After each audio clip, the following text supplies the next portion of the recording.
our prize! It took him! This Rev 3 Games preview is brought to you by Audible. Ahoy, ahoy, mateys! Max Scoville here for our Rev 3 Games. One of the bigger titles coming out this fall is Assassin's Creed 4 Black Flag, and I got to spend a few hours with the PlayStation 4 version recently and came away feeling cautiously optimistic.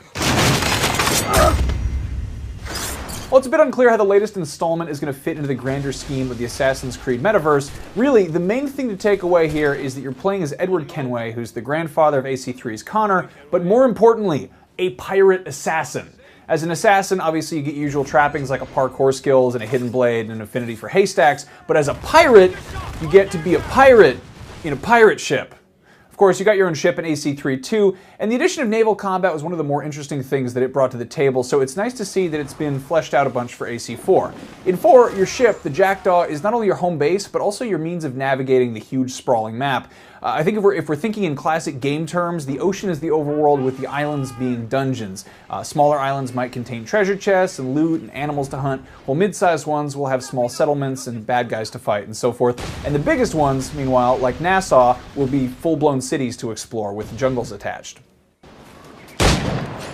On the subject of hunting and looting, AC4 has definitely taken a page out of Far Cry 3's book and made the spoils of the hunt more easily converted into usable items and upgrades. So instead of taking your ingredients and skins and bones and stuff to an artisan and paying them for an item that'll make you take less damage, you can just go out and kill and skin a couple of iguanas and magically turn those iguana parts into a pair of gauntlets that make you take less damage.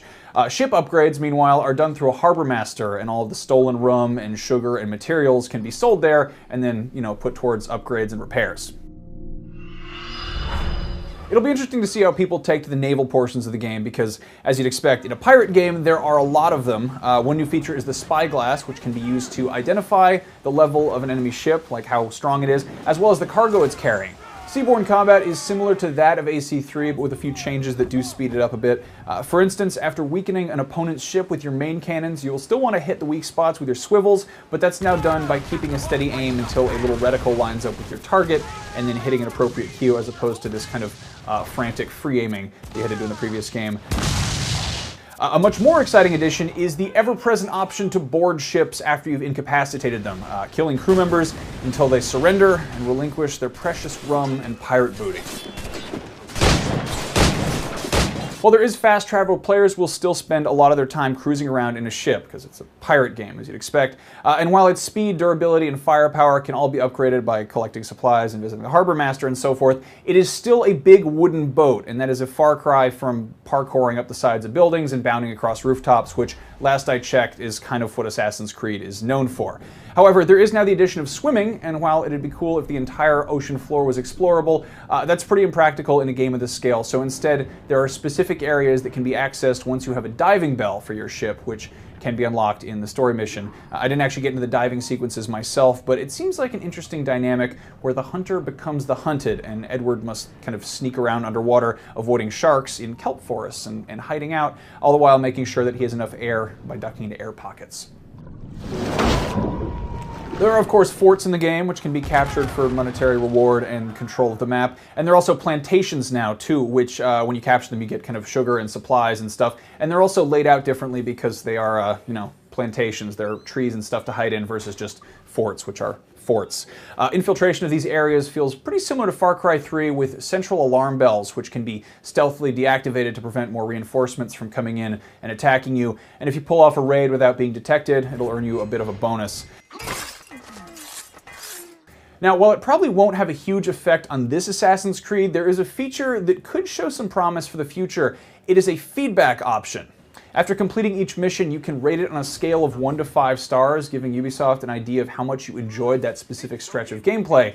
And while designed by committee is usually pretty awful, the Assassin's Creed games have kind of made a habit of being really all over the place, so if this leads to less tedious moments in future games like tower defense sequences or that final chase in AC3, I am all for it.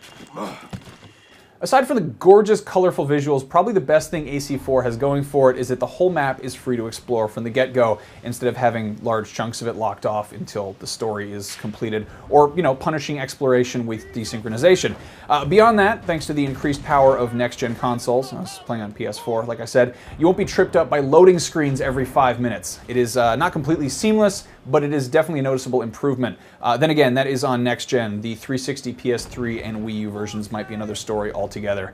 But that's the thing, really. Black Flag seems to be very much about improvement. It's not a massive overhaul, but after Assassin's Creed 3's overprotective field trip chaperones approach to an open-world game, it definitely seems like it has a much better idea of how a sandbox game is supposed to work. So based on my hands-on time with the game, I am cautiously optimistic. In any case, the final game is hitting stores pretty soon. The PS3, 360, and Wii U versions will be out worldwide the last week of October, and the next-gen version will be available on launch day for both the PS4 and Xbox One on their respective days. If you want to check out how the PS4's mysterious center touchpad works on the new controller, go check out the little video we put up about it. And if you have any questions, feel free to leave them in the comments. I'm Max Scoville. Take it easy. When's the last time you read a book? Yeah, well, when's the last time a book read itself to you?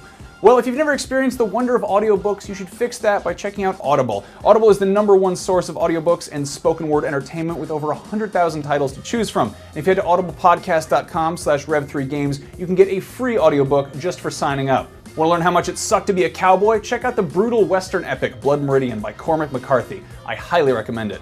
Once again, for a free audiobook, just sign up at audiblepodcast.com/rev3games.